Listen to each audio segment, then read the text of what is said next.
26184.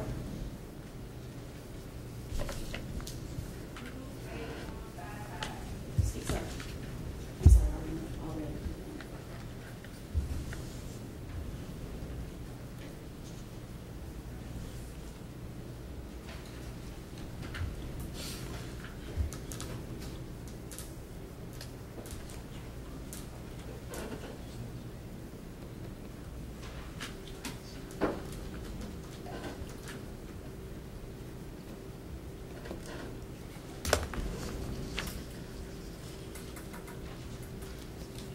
It looks like they sent you in as a guinea pig, sir.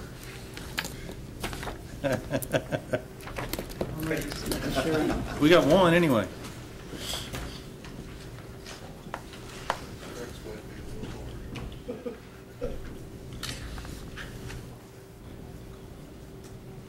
Maybe I anticipate the command. And that's why they don't show this part on TV.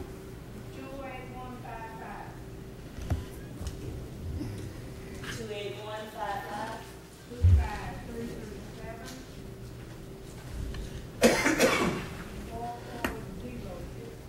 25337.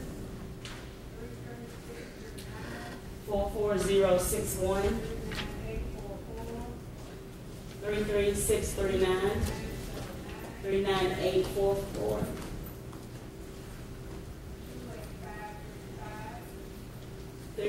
32979. 28535. 20584. 11684. 39369.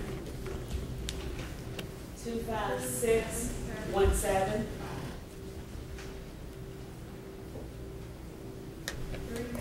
27775. 39191.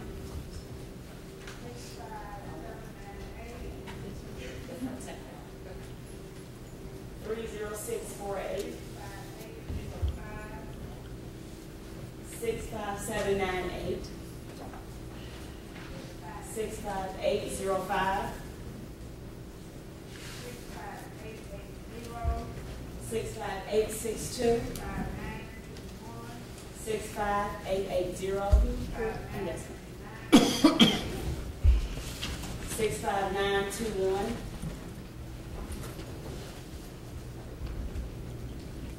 65939. 65970.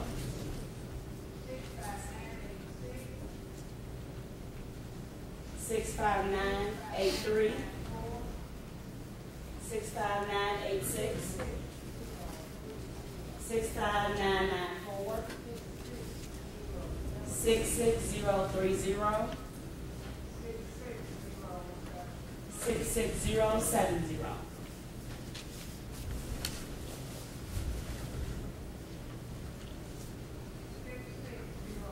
66073.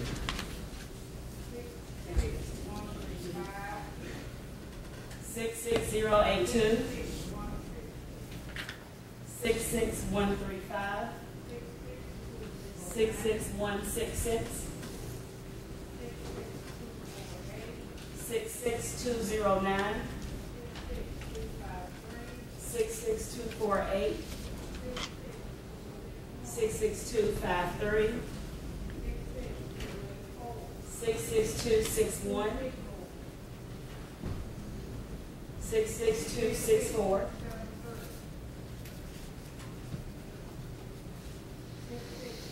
66273. 66299. 66317. 66387. 66410. 66543. No, 66453. 453. Okay. 66477. 664. 66544, 66562. Thank you. Ladies and gentlemen, welcome to Jefferson Circuit Court. My name is Barry Willett. I'm the judge that presides in this division. Thank you all for your patience waiting for us in the hallway. The first thing, that you've been on jury duty for a week now, so you know that the court system doesn't do anything in a hurry. So we thank you in advance for your patience. Let me place you under oath. If you will all raise your right hands. Do you swear or affirm that you will all give true and correct answers to any questions asked by the court or by the attorneys concerning your qualifications to sit as a juror in this case? Thank you very much. Now, I wish we could just say, can everybody be fair and reasonable? I promise you, everybody would raise their hand. But this is a very important phase of the trial. It helps us make a determination who the best suited 14 of you are to sit in that jury box over there and decide this case. So we're going to ask you questions. That's how we do that. You know that when you filled out the jury qualification forms on that wonderful day you got your subpoena to come to court, you filled these out and sent them to us. Everybody in the courtroom has a copy. Your home address for privacy reasons is omitted, so not even the judge knows your home address. We know your name, your birth date, place of birth, marital status, spouse's name, occupation, number of years employed, spouse's occupation if applicable, the names of anybody who lives in your household, and 4 yes or no questions. Have you or a family member made a claim for personal injury? Has a claim for personal injury been made against you or a family member? Have you or a family member been a party to a lawsuit? Have you or a family member been a defendant, witness, complainant in a criminal case? That's all we know about you. Kind of name, rank, and serial number information. Our job, primarily the lawyers, not me, but our job collectively is to get each and every one of you to participate in this process of the trial. We're going to ask you questions, and primarily what we're trying to ascertain is, have you had some experience in life, whether it's good or bad, that may have some impact upon your ability to sit in that jury box and fairly and impartially decide this case. That's what we're trying to find out. So if, when we ask you a question and you run it through your computer that we call a brain, if there's any information that might be remotely responsive to the question, please share that with us to make our jobs a little bit easier. Nobody's going to embarrass you or unnecessarily pry into your background. But if for whatever reason you would be more comfortable coming up to the court to answer a question, just say, Judge, can I come up to the bench? And I'll let you come up. We put this noise on. That's the way it's supposed to work, but I'm not sure it does all the time. But that way you can give a more private answer up here at the bench, okay? And a couple of ground rules. We have a great big courtroom. This is one of the bigger courtrooms. Thank you for building this beautiful $55 million building for us to work in. We got it almost right. You'll notice that around the courtroom there are cameras. That's because we have a very sophisticated audio-visual system. Anytime somebody speaks into a microphone, for example this one, then on that wall to the right of the clock over there, there's a camera.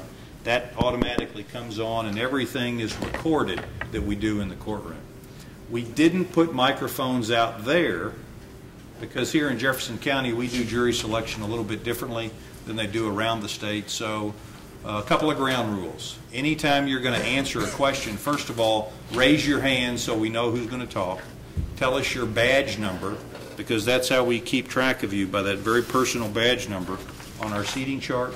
And keep your voice up good and loud so we can hear you. I know that there's probably only 2 groups of people that like to speak in public, lawyers and teachers. Everybody else would prefer to not have to do that if they don't have to. I think that it's probably easier, more comfortable for you, I hope, to answer these questions and go through this process from a seated position. So I'll let you continue to do that just so long as you keep your voice up. And I promise you that as we go, you'll get quieter and more conversational. And so I'll try and goose you a time or two just to keep your voice up so we can all hear you. Okay? Those are the ground rules. This is a criminal case. You know from jury orientation and probably from your experience now as jurors that in circuit court we try two different kinds of cases. Felony criminal cases, this is a felony criminal case, and complex civil cases. This is not a civil case. This is a case, a criminal case, where the Commonwealth, through an indictment, is alleging that the defendant has committed some violation of criminal law, and they will be asking the jury for a guilty verdict at the conclusion of the guilt or not guilty phase of the trial. Does everybody understand the difference between a criminal case and a civil case? Okay. The case will probably last into Friday and potentially into Monday. Is everybody able to be here with us today, Tuesday, Wednesday, Thursday, Friday, and maybe Monday? First row, yes ma'am. I'm excused for Thursday. Now you forgot a very important rule. Your badge number. Sorry, 39844. 39844. You're excused for Thursday? Okay. Then I am going to release you from jury duty on this case. If you'll return back to the second floor and let them know I've released you. Thank you. Anybody else in the front row? Second row. 65805. Okay. I'm excused for tomorrow, sir. I'm going to release you from this trial. Thank you very much. Anybody else in the second row? Yes, ma'am. 369. Wait a minute. Let me get to her. Just coming down the line. Yes, ma'am. 39191. I have an appointment on Monday that I cannot reschedule. Okay. That's next Monday. We approach the bench. Yes, let me talk to the lawyers just a minute. Please.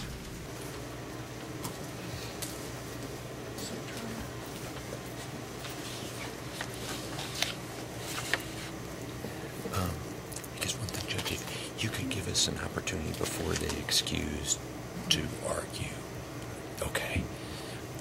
Well, I think I know they had already been excused, I understand. Because there's a difference between somebody who's already been given permission I know. and this lady. I agree, Judge. I was thinking of the future, not for these past two. Okay. Okay.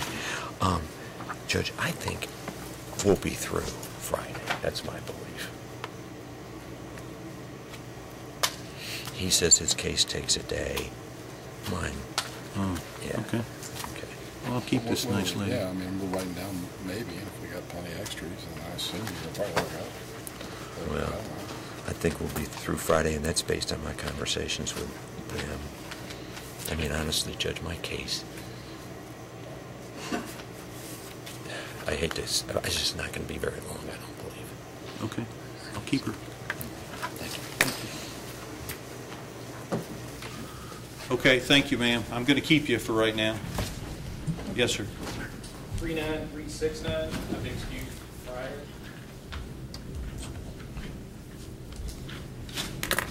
Okay. Now, give me just a minute. Let me talk to the attorneys up here, please.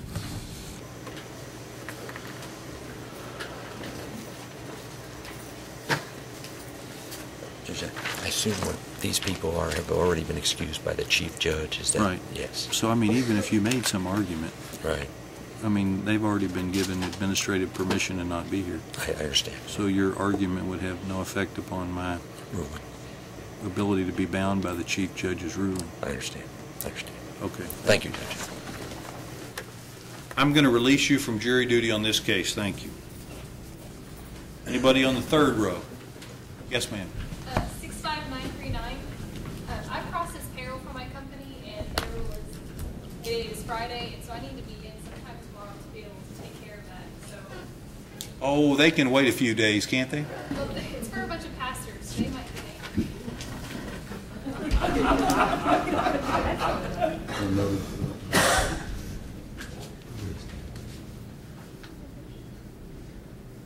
What if you were on vacation? Is there anybody at your place of employment that might be able to do what you need to do in your stead? Well, I usually schedule my vacation around 8 days. And you don't have permission from the chief judge to be relieved for that day? she says with a grimace. I just need to make sure that I can get in and mail it out sometime tomorrow. So I don't know how long your court usually lasts throughout the day. We usually start about 9, maybe a little later tomorrow, and we're usually done by 5. Just to throw that out there. How long would it take you to process those paychecks? Maybe 2 hours. Okay. Would it be within the realm of possibility that you could do it after 5? I could do after 5 and take them to a post office box.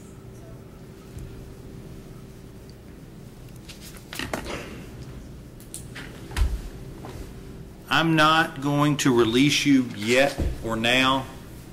We'll talk about it later, and I've got a note, so I'll let you know later. I haven't decided that the answer is no, okay? Thank you very much. Anybody else in the 3rd row?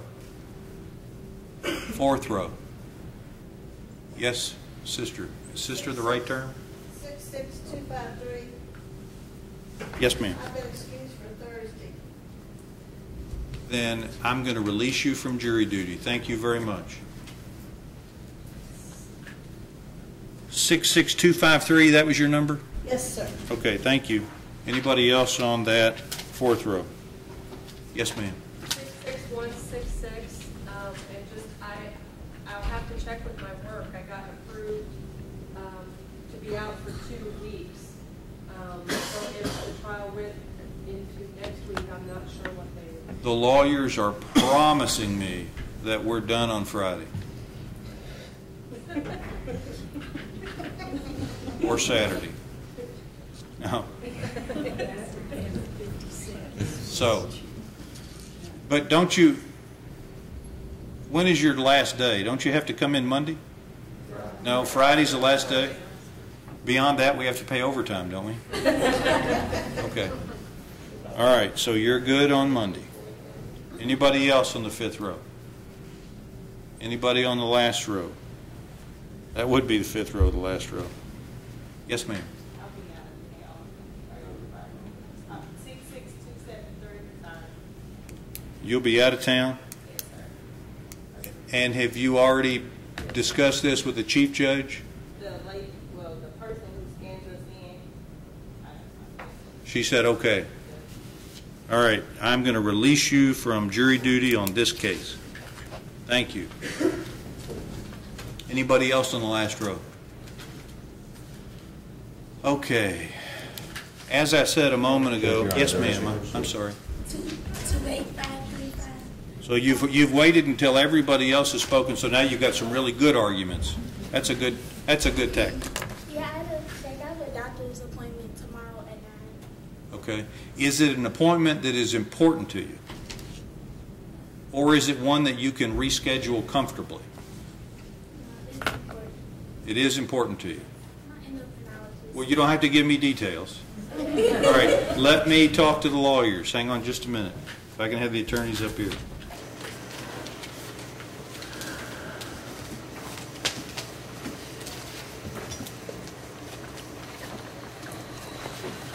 I'm inclined to let her go. No objection.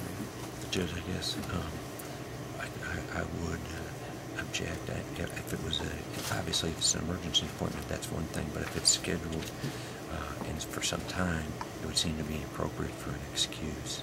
So, and it doesn't sound like something that couldn't be rescheduled, could not be rescheduled. So I would object. Well, that's why I asked her if it's something that she could comfortably reschedule, and she said no. So I'm going to defer to her statement and excuse her. Thank you. 28535, I'm going to release you from jury duty on this case. Let jury pool know. Thank you very much. Anybody else?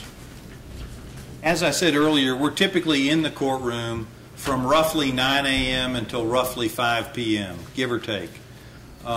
We take about an hour and a half lunch. You get a restroom break about every hour and a half. Knowing those parameters, can all of you comfortably serve on jury duty by sitting in that box for that period of time? Does anybody have any physical problems, backache, circulatory problems that might make it uncomfortable for you to sit in the jury box? Yes, ma'am. I had foot surgery, outpatient foot surgery on Friday, 44061. And I do need to keep my foot elevated at least some of the time. Okay.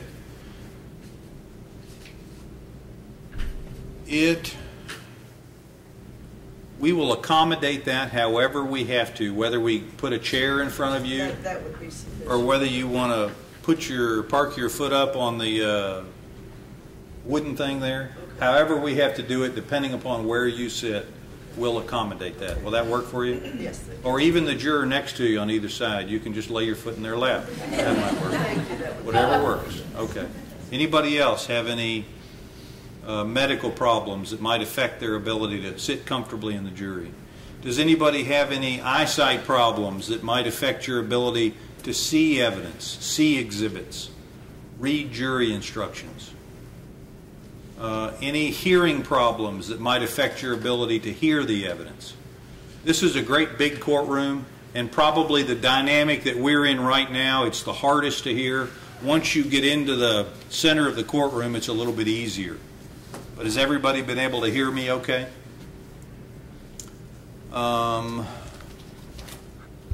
Let me tell you a little bit about, yes, sir. 65970. There is a possibility that I may have to use the bathroom more often than one day or the other. Okay. Can you predict for me what your average frequency would be? It's Every 30 minutes, every hour, every 2 hours? sometimes, it's just it's something I really don't have any control over. I don't have, I may go all day, never have a problem, and maybe the next day I may have a problem. We will accommodate you if you're selected.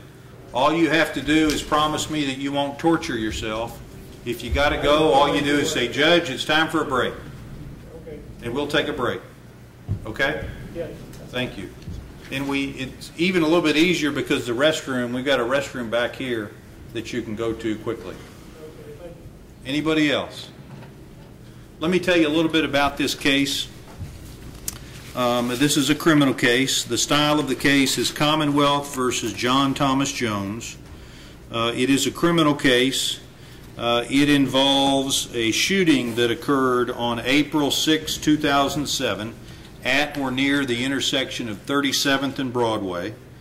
The defendant, Mr. Jones, is charged with criminal attempt to commit murder and assault in the first degree. The victim's name is Jonathan Cleghorn. He was a pizza delivery man for a pizza company. I don't remember which one. Based upon that very skeletal outline, does anybody know anything about this case other than what you've heard here in the courtroom? Yes, sir. 26184. I read about this in the newspaper. When was the article in the paper? Judge, I'm sorry I can't give you the date, But it was within the last probably 3-4 months.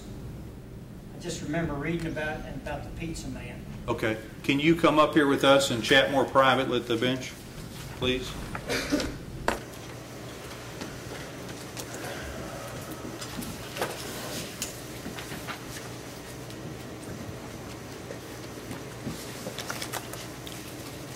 Let me announce your badge, 26184. Yes, sir. Okay. You think it was 2 or 3 months ago in the paper? Is that what you said? It seems within the last 2 or 3 months that I read about this. Can you recall for us specifically what you remember reading in the article? Well, what struck me was the fact that, pizza man's delivering a pizza or in that, doing his job and was shot doing that. And it just struck me as being, what are we coming to in this country? I mean, those are the things I recall vividly. Mm-hmm. I don't recall specifics about the shooting and so forth. Does the fact that you have read a newspaper article that talks about this case, has it affected, in your opinion, your ability to fairly judge this case? No, I don't think it has, no. Did the article, and I haven't seen any article, I frankly wasn't aware until you just said it that there was any media coverage of the case, but did the article talk about the defendant or anybody who is a suspect or charged in the crime? I don't recall names or things like that, no, sir. Okay. All right. Well, thank you. Let me let the lawyers ask you some questions, beginning with the comments. Good afternoon. Do you think anything about that experience would prevent you from being fair in this trial? Or anything about that information prevent you from being fair and listening to the evidence and developing a verdict based on the evidence that you heard? No, I don't think so. Okay. Based on, I guess, what you heard, are you automatically out to convict anyone? Oh, no. I just, the fact that I had read it when the judge asked, that's the only reason I raised my hand. Right. I could have not done it, but... Okay. No further questions? Thank you. Mr. Eggert. Yes, good afternoon, sir. You said that your first impression was, what is our country coming to? And what was going through your mind when you said that? I just thought about a guy out just doing his job. He could have been a cleaning man or whatever. It happened to be a piece of delivery man. And I thought, here's a guy doing his job, and he gets held up or shot or something, you know. And I thought, you know, where are we going? That's just, right. And that's what struck me. Did you go through your mind that whoever did this should get the most penalty or the maximum penalty possible? I don't recall that, no. Okay. Looking back, was your shock or reaction such that really you believe that whoever did this should get the maximum penalty? It angered me when I read it. It angered me when I read it. I just thought, what are we coming to? Right. In other words, your initial or your visceral reaction was anger at what you read. Yeah, I'm tired of reading this stuff. Right. Yeah. And it stuck out in your, I guess you remembered it because it was several months ago. Yeah. Okay. And I guess it's something that you carried that memory in here today. Yes. Yeah, just that, yeah. Yes. But, okay. Okay. Did you remember anything else about the article?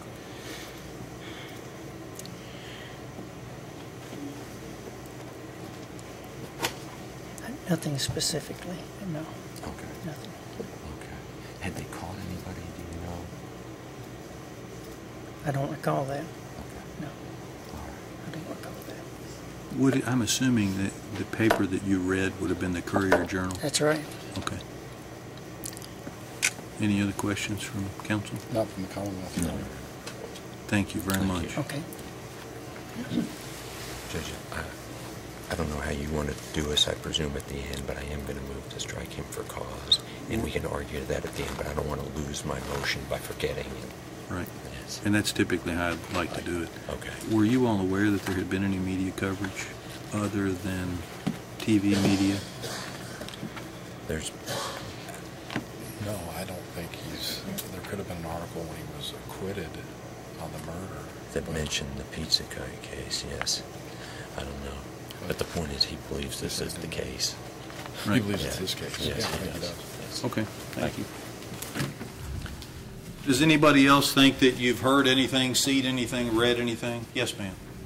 I read 39191. I recall reading about it. Okay, if you'll come up and join us, please. Thank you.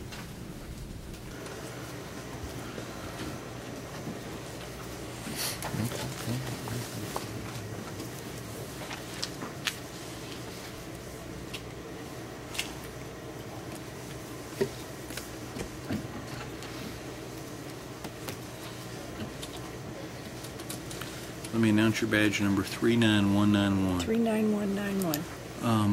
What do you recall reading, and what paper would it have been in? Courier Journal. I don't remember the particulars, but I remember that the gentleman delivering the pizzas was shot and in an attempted robbery, and that it seemed to be pretty much open and closed. Do you remember how long ago that article would have been in the paper? No. I read the paper every day, and I read it cover to cover. I mean, I just... Uh-oh, that meant you read the article about me on Sunday. Mm-hmm. That was another Judge Willett. It wasn't either. That was, you should hear what my mother said to me. I'm sorry, I digress. I guess the next question is, do you believe everything you read in the paper? No, I don't believe everything I read in the Courier-Journal. If you read that article, and I don't have any reason to believe you didn't, would that affect your ability to fairly and impartially sit on this jury, hear the evidence, and decide the case? I can't say that how can I say that what I've read at any point in my life doesn't have an effect on every decision I make? Right. I mean, I read the Bible too, and the Bible says thou shalt not kill, or thou shalt not steal. Right. But the court will tell you that, for example, when somebody is charged with a crime, that's simply an allegation that they've committed a crime. And it's the jury is supposed to, just like the court does, presume that they are innocent until proven guilty. Mm-hmm. You can do that, but are you going to let this newspaper article affect your decision on whether he's guilty or not in some way? Well, we ask tough questions, don't we?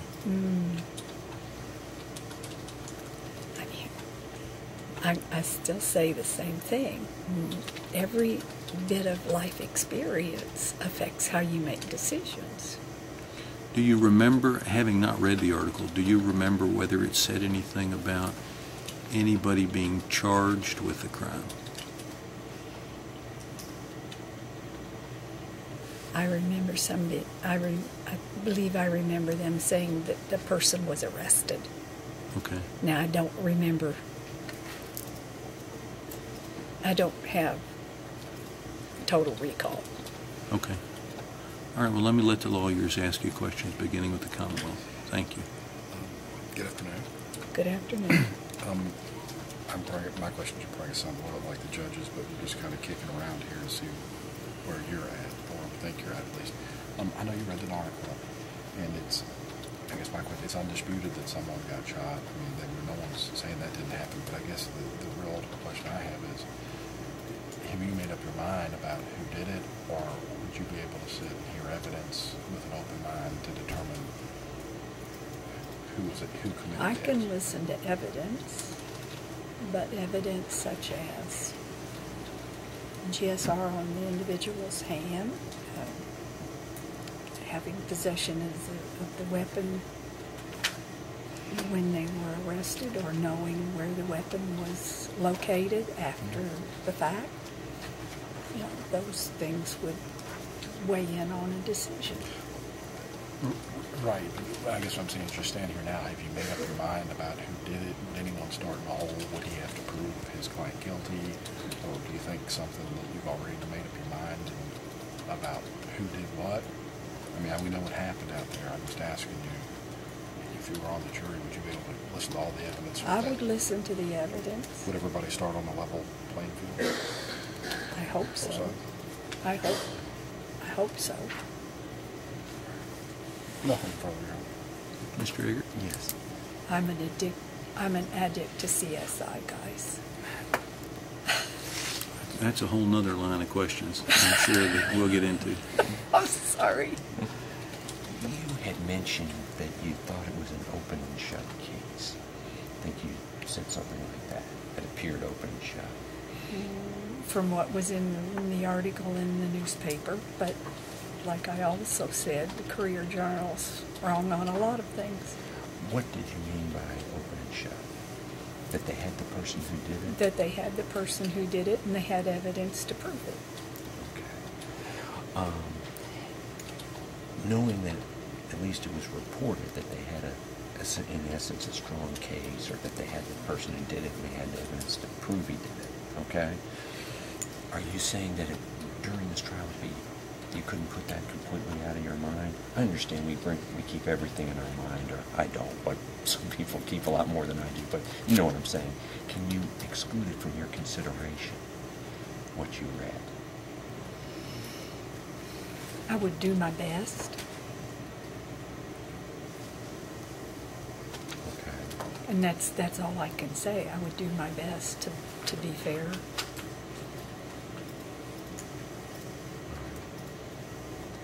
I'll ask you another way. Do you think that what you read might enter into your consideration, might affect you?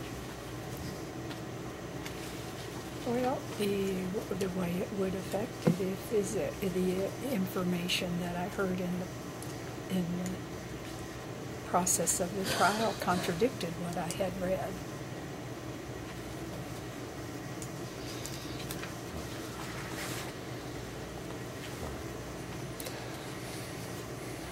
I believe that's all I have, Judge. Okay, thank you very much.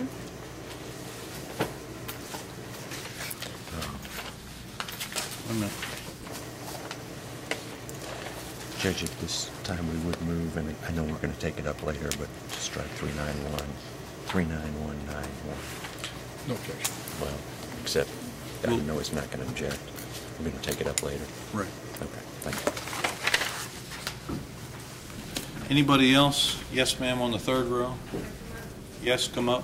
66030.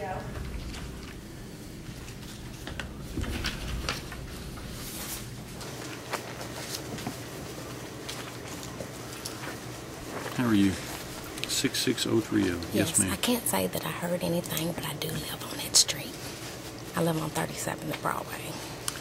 Do you remember anything about this case or this incident? I mean, not by names or nothing like that. I can't say that I haven't heard anything just by living on the street, but I don't know any names or anything. Okay. Do you remember the event back in, when was it, 2007, April 6, 2007? Did you live there then? Yes. Okay. I've been there for 4 years. Okay.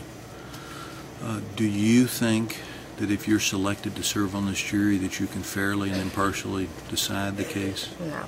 I mean, I don't know, it's too close to home, and I might know some of these people, and they might see me walking around the street. You nervous? Yeah. Okay, questions from the Commonwealth? Just would you tell us about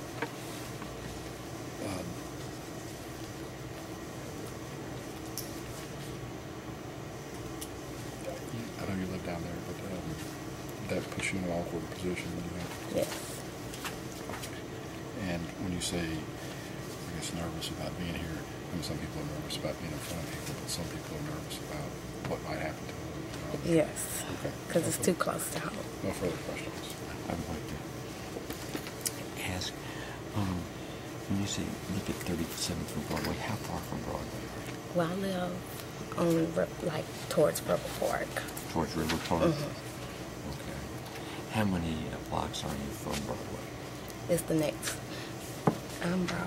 Broadway, and that's 37th. Right. I'm on 37th, and the next block is River Park. That's the next block? Okay. When you said you might know some of these people, do you know who you're referring to at all? No, because I don't know who's even in the case. Okay. So, they're gonna ask witnesses, okay? Do you know a Miss Adams, Aquila Adams? Mm-mm. Or Cindy Lumpkins? Mm-mm. Or Latanya Lumpkins? No. Or Mr. Hamby? Not that I can say. Okay. So, in terms of the witnesses, those names don't ring a bell? No. Okay. And in terms of listening to the evidence, obviously you come in here with an open mind, correct? Mm-hmm. And if you heard evidence, you'd listen to it, correct? Mm-hmm. And while it may not be something you've chosen, you would decide this case on the evidence, wouldn't you? You heard the evidence, you decided based on the evidence. Mm-hmm. Okay? And obviously, if someone popped up that you did know and you don't believe you know any of these people, you would alert the court, correct? Mm-hmm. But at this point, from what you said, you don't know anything but any of the witnesses, and you would decide this case on the evidence. Is that correct? Mm-hmm. Okay. And whatever the court said in terms of instructing you as to the law, you would follow the law. Yes. Okay.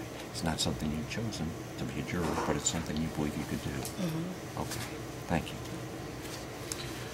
Now, I used the term, are you nervous? And you said yes.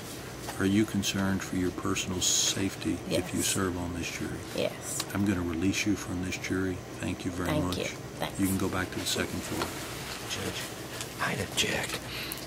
We've now lost 3 African Americans, so we're approaching the usual all-white jury. I appreciate her discomfort, and I can understand it, but she said she could be fair, and when she says her personal safety, there was no evidence that anybody had threatened her or anything like that. So I'm afraid now, Judge, we've already lost one because she was going to be off 2 days. We lost another African American because of this. African Americans live in the West End, and this is what happens on jury selection. You lose them all because it occurred in the West End, and we've lost 3, and we're barely into jury selection. And I do not want my client tried, and he's approaching that by a white or nearly all-white jury. And I understand the court's concern, and I do, respectfully, and I really do. But on the other hand, I did not think, I know she has concerns, but we all, I guess, could have concerns, and I'd have just object to her removal. Okay. Thank you. Thank you. Anyone else? Yes, ma'am. Yes, I recall the media coverage. Okay, will you come up and chat with us for a minute? Thank you. 66030. 26.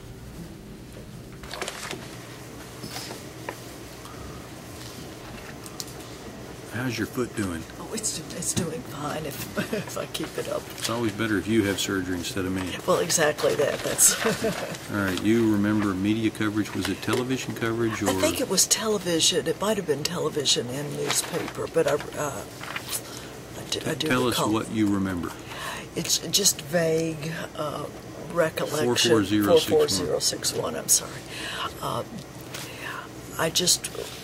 Because I remember the pizza place. I remember West Broadway. Those were the things that came to mind when you brought that up, and I just have vague recollection that maybe the suspect had come into the pizza place and with a weapon, and I can't recall the details. It was 2 years ago. Do you remember whether the media coverage identified anybody who was a suspect or who had been charged? I don't recall a name. No, I don't recall a name. If you're selected to serve on this jury, do you Yes. think that you can decide this case based upon the evidence you hear here in the courtroom? Absolutely. Although I know that you can't forget what you may have seen in the Exactly. media. Do you Right. think that you can segregate that or understand the difference between media coverage versus courtroom Yes, sir. testimony? Yes, sir. Okay. Let me let the lawyers ask you any questions. If you think you would be fair to both sides and hold me to my burden to prove my case beyond a reasonable doubt, then can you right now presume the defendant innocent at this stage? Yes, I can. Yes, I can. Mr. Avery? Good afternoon. You said you've seen it. Do you think you saw it in the paper or on TV or both? It may have been both, but I think it was probably television. Okay. And do you know which news do you watch? Usually WHAS. Okay. And do you know when this was? It was at the time it occurred. I think you said April 2007. Was that correct? I got you. So I think it was at the time, not since then. I don't think. And what exactly do you recall hearing or seeing? Again, very vague. I remember the pizza place. I remember hearing about the location, and my recollection is that the suspect had come into the pizza place, but I'm really not sure about that. Do you recall? Had someone been arrested? Do you recall? I thought so. Okay.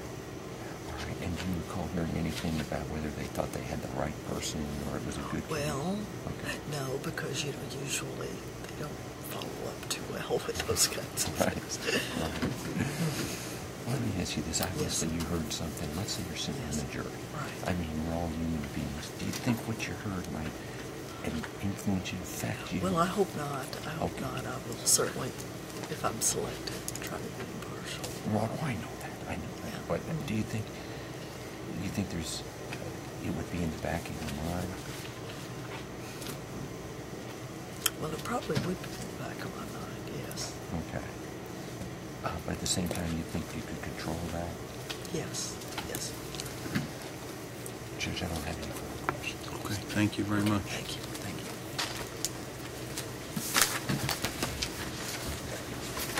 you. Anyone else? Let me introduce you all to the people that are going to participate in various parts of the trial. I'm going to start with the Commonwealth's table and introduce you to the lead prosecutor, Mark Baker. Assistant Commonwealth's Attorney Mark Baker. Does anybody think they know Mr. Baker? Thank you, Mr. Baker.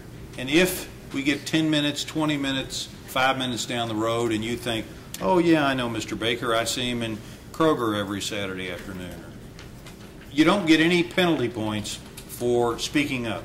As a matter of fact, I encourage you to speak up. You can interrupt me at any time, at no peril. So if anything does come to mind, just stop me and let me know.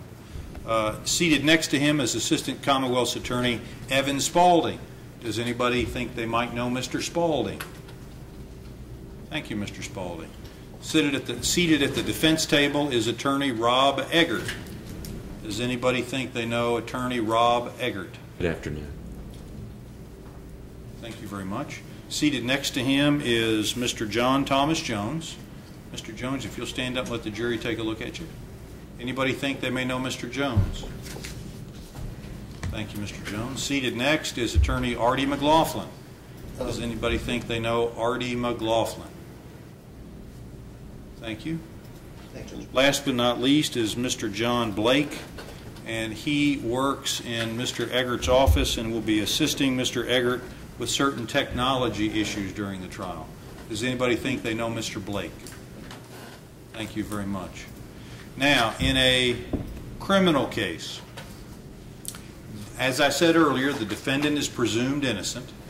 The defendant has the constitutional right to not testify, period. The way that it works in criminal cases is that the burden of proof is on the Commonwealth, on the government, to present evidence to the jury of the defendant's guilt beyond a reasonable doubt. The defendant doesn't have to do anything, say anything, present any evidence in his defense.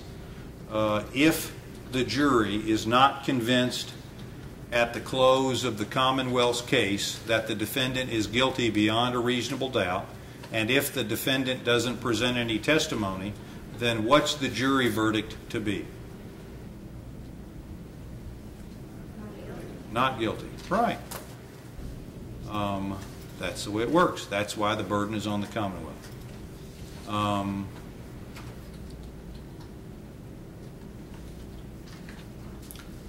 One of the things that I require of the attorneys is that when they get up and talk to you, that they identify who their potential witnesses are going to be. That's a little bit problematic when I make Mr. Eggert do that, because Mr. Eggert, as Mr. Jones' attorney, they don't have to present any proof, they don't have to present any evidence, or they get the ability to sit and wait and see what the proof is from the Commonwealth before they decide to present any proof or not. So I'm making him identify potential experts when he may not in fact call any witnesses at all. So that puts him in a bit of a bind, but I'm requiring him to do that. Can the jury follow the expectation under the law that Mr. Jones is, in your eyes, innocent, not guilty, unless and until the Commonwealth presents proof, if they can, of his guilt beyond a reasonable doubt? Does anybody disagree with that concept, the presumption of innocence?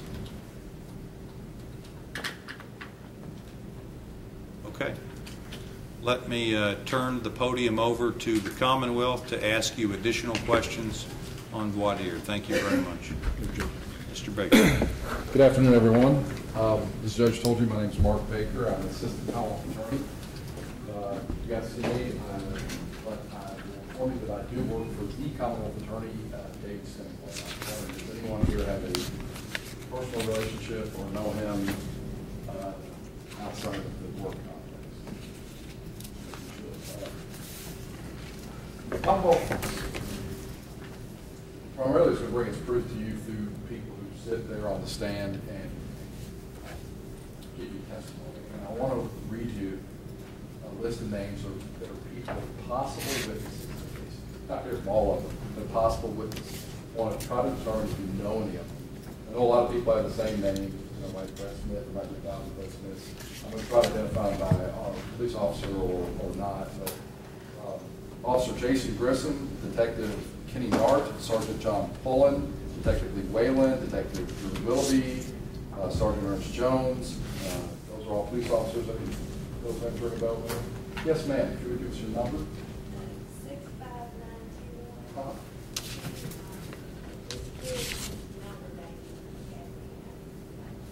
Okay. Okay. How well did you know him? Did you all ever talk about his job?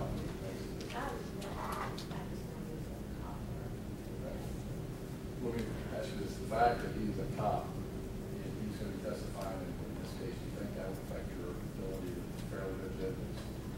Because you have a relationship with him, I guess, if you get through the same school, do you think that he would start in a position of, he must be truthful, he must be accurate, you treat him like a witness? Okay. Well, he wouldn't be starting a hole with you. He's starting a hole with you, you wouldn't believe a word he said or anything like that? No. Okay. All right, you ever been to his house or anything like that? No. Anybody, thank you. Anybody else know? You also might hear from some ETU people, a Tammy Johnson, Tina Bennett, Tracy Gutterman, Patsy Richards. There are some potentially some, I guess, regular people, not police officers in capacity or law enforcement. Latoya Lumpkins, and Aprilla Adams, or Jordan Hamby. Those names ring a bell. All right. The judge was telling you a little bit about this case. This incident occurred down in 37th, roughly 36th and Broadway, in that area. Does anyone live, work, or play in that area? Familiar with that area? Show of hands. Anyone familiar at all? Yes, sir. 65798. Well, let me ask. Okay, that's a pretty broad question. I guess a little narrow. Do you live down there, or just know it from what capacity?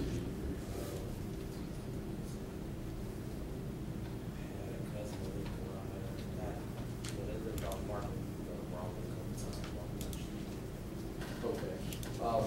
Knowing now is this information is kind of getting dumped out on you. This is an incident that occurred in, I guess, April of 2007. Does that ring any bells associated with anything that may have occurred with information about the case?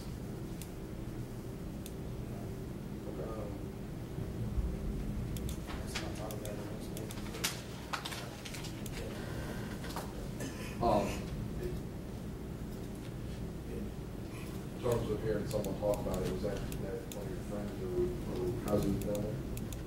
Okay. Judge, may I approach you? Come up.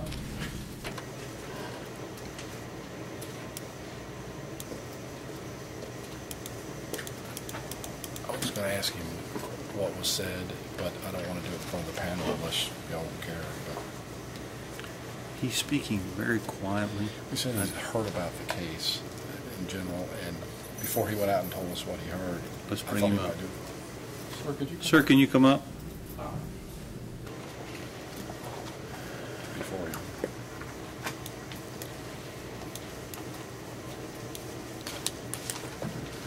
Let me just announce your badge number 65798. Okay, you indicated that you have heard something about the case? Yeah, I mean, like, one of them just somebody saying, you know, that somebody shot a pizza man over on Broadway. And I mean, Okay. I was at my cousin's house, so never told me about it. Nothing more in depth than that. Okay, questions from the Commonwealth? Yeah, I just wanted to, in case you knew something about it, so the rest of the folks maybe not heard it. Did anybody tell you who did, or is there a rumor on the street, hey, so-and-so must have done it, or nothing like that? Other than that initial conversation you had about it, saying somebody shot a pizza guy, had you heard about it at any other time? Was that one time? That and I think on the news, something like that, it was here. Is that the TV news, I guess? Was that, do you think, was that back when it kind of occurred, or is that something you've seen more recently? That was probably back when it occurred. It wasn't anything recent. Okay. And I know I read the names, and you didn't answer, but you didn't know any of those folks. The mom couldn't say anything that found out.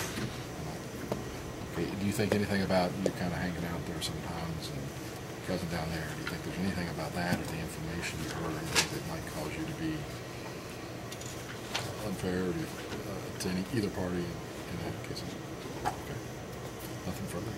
Questions from Mr. Eggert? I just had a couple. What you heard wouldn't affect you in this case at all, correct? Right. You just decide this case on the evidence. Judge, I don't have anything else. Thank you very much. Thank you.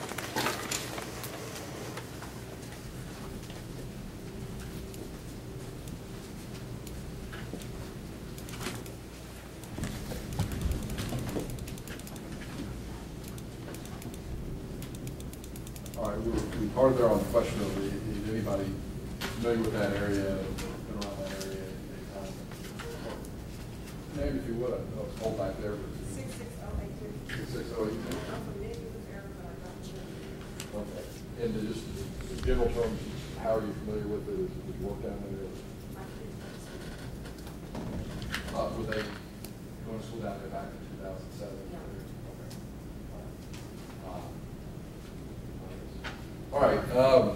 We all have a lot of experiences in life. We all have come into contact with a lot of different, I guess, professions. You're here today in front of us attorneys, but we often come in contact with the police department. And I want to show a hand here of anybody who's gotten a speeding ticket. All right. Now, how many of you really weren't speeding? Anybody? Okay, you, ma'am.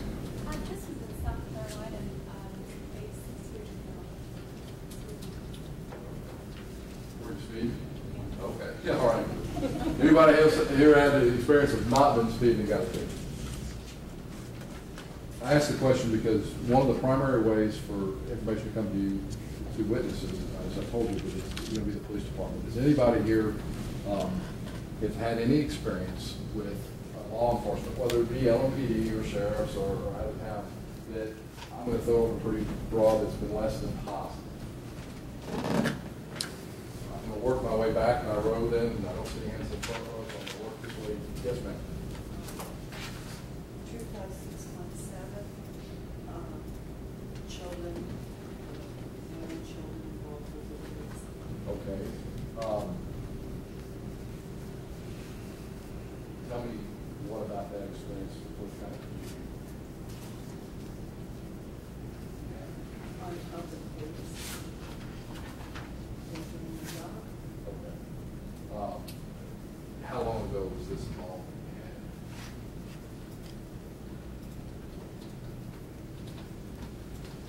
Currently, pretty far back.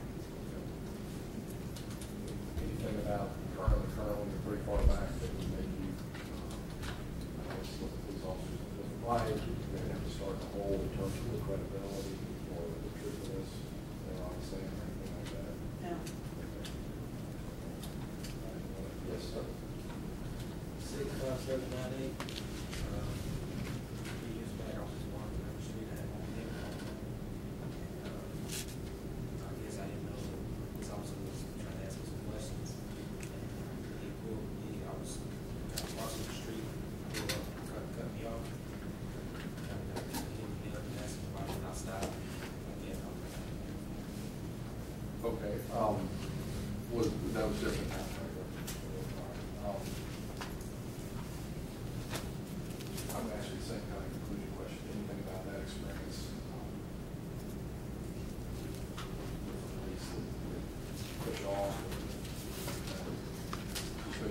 credibility or completeness or anything else you'd say?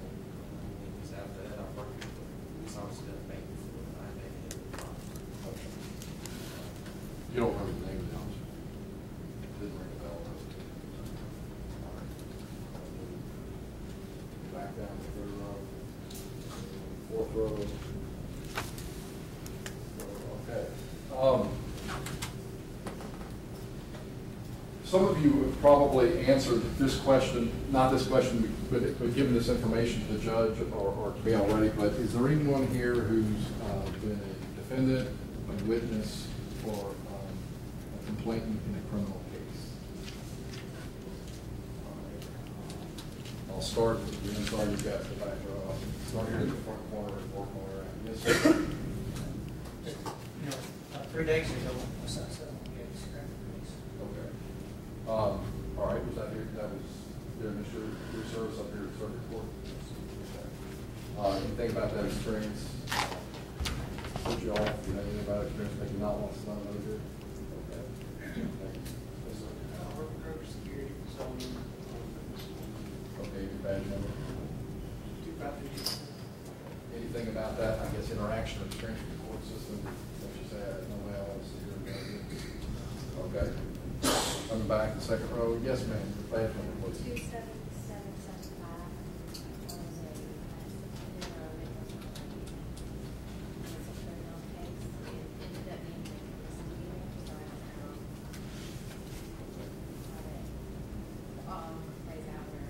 All right.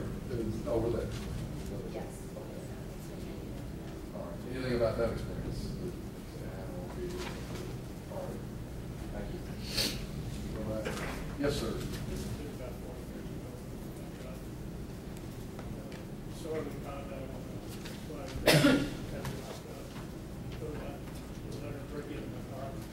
All right. Well,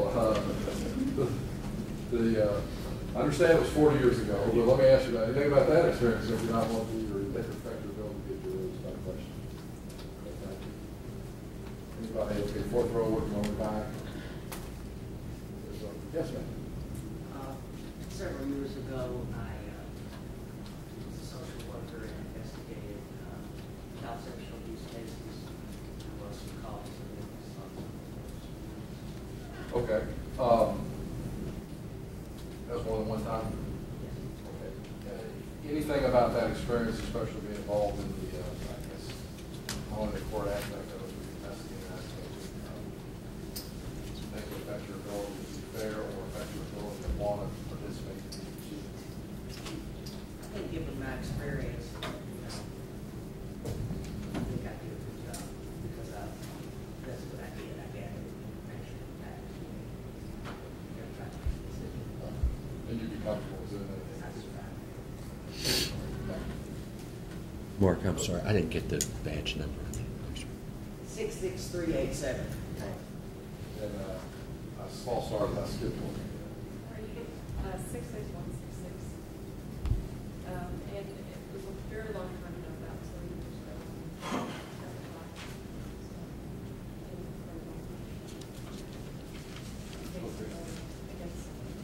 All right. Would you do this criminal case? Given that experience 30 years ago, you testifying in the case, anything about that affect or your desire to participate in the process that you're going to do?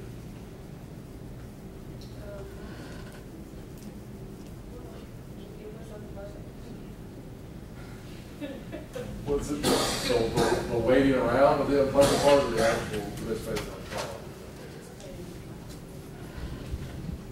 Well, here we are today, and you're not going to be a witness, but you'd be asked to be a juror until we're in the box. Bottom line question about that experience, affect your ability to follow the law and be fair to the party problem.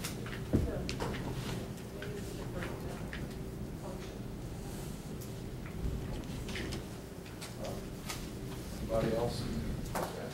Let me interrupt for just a moment. You all are now doing what I predicted that you would do. You're having a more quiet, intimate conversation among the two of you. Remember that the poor fat judge up here can't hear very good. Speak up good and loud. Double your volume. Thank you. 66410. Yes. It's like 3.5 months ago, my husband, he is a friend of mine that on YouTube because they wrote checks in my name and stole my car. Your husband? But my husband filed charges. Oh, okay. I wasn't there because I was chasing the car. But, All right. Anything about being involved in that mass that affected the ability to make someone do it? Okay. Thank you. I'm not going to ask too many more questions, but I'm going to go ahead and get to the most important question that to me that I'm going to ask. The judge told you this is a criminal case. Two things you got to do in a criminal case. One is you have to be able to sit and judge with another human being. Is there anyone here for religious, moral, or whatever reason sitting there saying, I can't do that. I can't do what would be required of me as a juror to sit in judgment of another human being and find them guilty of the charge? Is there anyone here for whatever reason can't do that? All right, one of the potential penalty ranges available in this case could be 10 to 20 years. In the abstract, is there anyone here who does not believe they can impose a sentence of 10 to 20 years or somewhere in between in a criminal case? It may sound a lot like the same question, but a lot of times we ask these questions and you start thinking about things and the jurors' hands go up. I told you about a penalty range. The second thing you have to do as a juror is to be able to impose punishment. After judging someone, the punishment. Punishment in a felony case involves time in the penitentiary.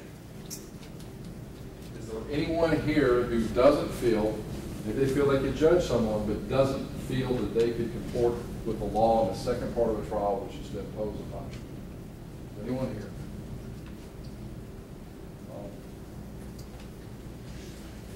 Does everyone here understand and believe that I have the burden to prove my case beyond a reasonable doubt and will hold me to that burden? When we ask these questions, you've seen people approach up at the bench if there's maybe something they don't necessarily want to share with the group. But I need to ask a couple of questions that if you feel like you need to talk at the bench, that's perfectly fine. One of the predicate qualifications to be a juror is to not have been convicted of a felony in general terms. Is there anyone here who is a convicted felon or who was charged with a felony or who thinks they had a felony that was amended down or thinks they had a felony pardon or anything like that? Is there anyone who falls into that category?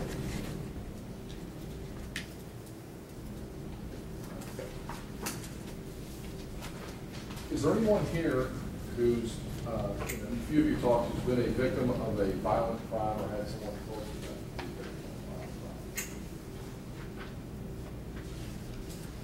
Let's start from the back and go forward.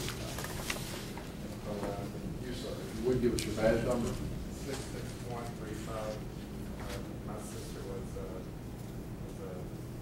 victim in a violent crime. Okay. Was that here in Jefferson County? How long ago was it? 8 years ago. Okay.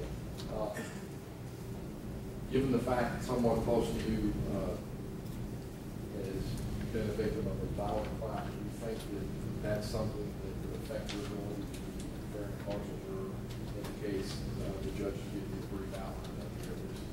The outline doesn't sound like the same case, so I feel like it could. Okay. 6166. My sister was. Okay. Was that here, Jefferson County? No, sir. How long ago? At least 35 years ago. Okay. Anything about that do you think would affect your ability to be fair and impartial? All right. Down the road. Yes, ma'am. Badge number, please. 65921.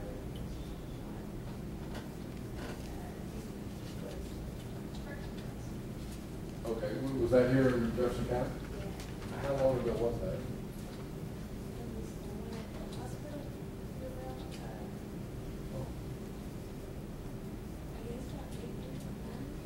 All right. Given the indictment that the judge read to you in that experience, do you think that will affect your ability to be fair and impartial? And the reporter, if you would, put your badge on. 65880. My mom was the victim of a violent crime in 1975 in Southern California. Okay. It's been quite a ways back, I guess. Anything about that experience or hearing about that experience or the relationship you had with others, do you think would affect your ability in sitting on the case the judge would give you a general outline of it?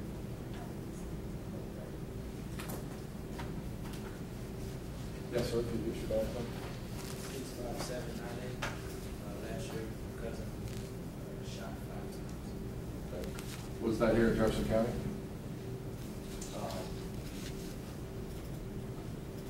Were you with him when it happened, or is this something that I was there. I wasn't with him, but I was in the same city.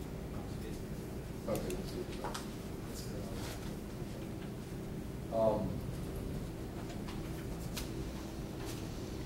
I guess going through that experience, do you think there's anything about that that would affect your ability to be fair and impartial in a case where the charge is going to be an attempted murder and assault, essentially? Yes, ma'am. It's been about 30 years, but I had an uncle that was an attorney in Bowling Green and was murdered. Okay. Were you living in Bowling Green at the time? Yes. Okay. No, I was living up here. I'm sorry, I was living up here in town. Same, any questions, anything about that experience you think would affect your ability to be fair and impartial? Anybody else? Well, we're kind of late in the day again, and I'm going to go ahead and wrap up the questioning on my part. But I want to close with, again, the single most important question to me. Is you sat there and you've listened to information, you've listened to my questions, is there still anyone here, after thinking about it, or is there anyone here who does not think that they can sit in judgment of another human being and impose a punishment? And they sat there and thought about it for moral, religious, philosophical, whatever reasons. It's the last time we get to talk. I thank you for your attention. Thank you, Mr. Baker. If I can see the attorneys up here just a moment, please.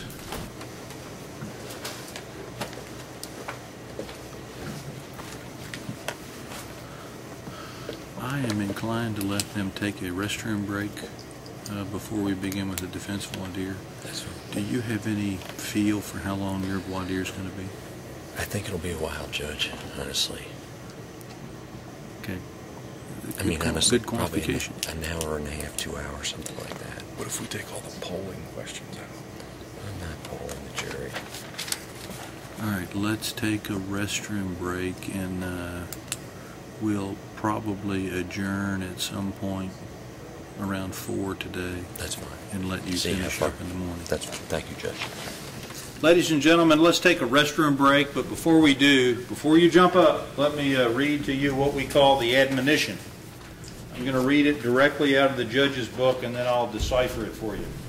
Admonishment to the jury. I want to admonish each of you at this time that it is your duty while this case is in progress not to permit anyone to speak to or communicate with you on any subject connected with this trial, and all attempts to do so should be immediately reported by you to the court. You should also not talk among yourselves on any subject connected with the trial, nor form nor express an opinion thereon until the case is finally submitted to you for a decision. You shall conduct no private investigation or test in an effort to obtain evidence on your own. I want to further admonish the parties, the attorneys, the witnesses, and anyone else having an interest in the outcome of this case not to have any conversations with any of the jurors serving on this case about any subject whatsoever. So that means, written only the way a judge could write it, I'm sure. I didn't write that, though. Anytime you go through that door and we take a break, you can't talk among yourselves about this case. You can't talk with anybody else about this case. When you go home tonight, your family members will pester you to death, wanting to know about what kind of case you're sitting on. Tell them that the judge says you can't talk about it. I don't want you to get on the internet and do any kind of search to learn anything about this case, this type of case, or any issue that may come up. I don't want you to become an expert in criminal law. And it's very important. The reason that we're so strict about this rule is that if you're selected to serve on this jury, you're to decide this case based upon the evidence you hear from this witness stand in this courtroom, period.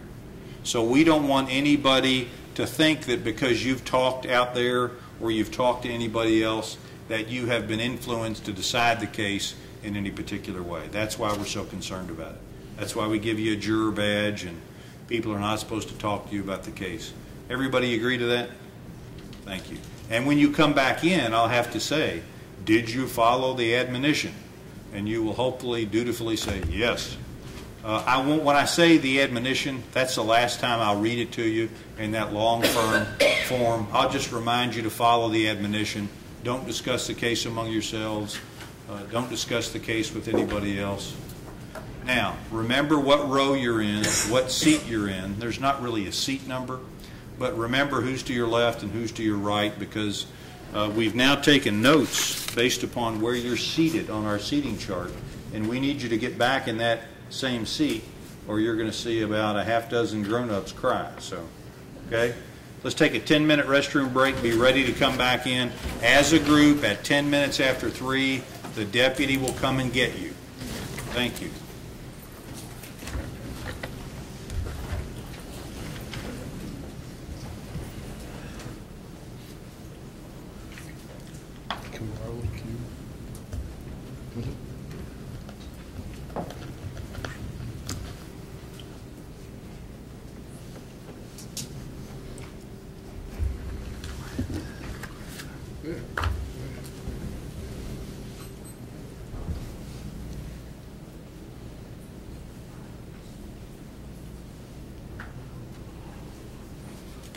The jury is out of the courtroom. Anything we need to take up before we adjourn for a restroom break? No, Your Honor. Okay, thank you.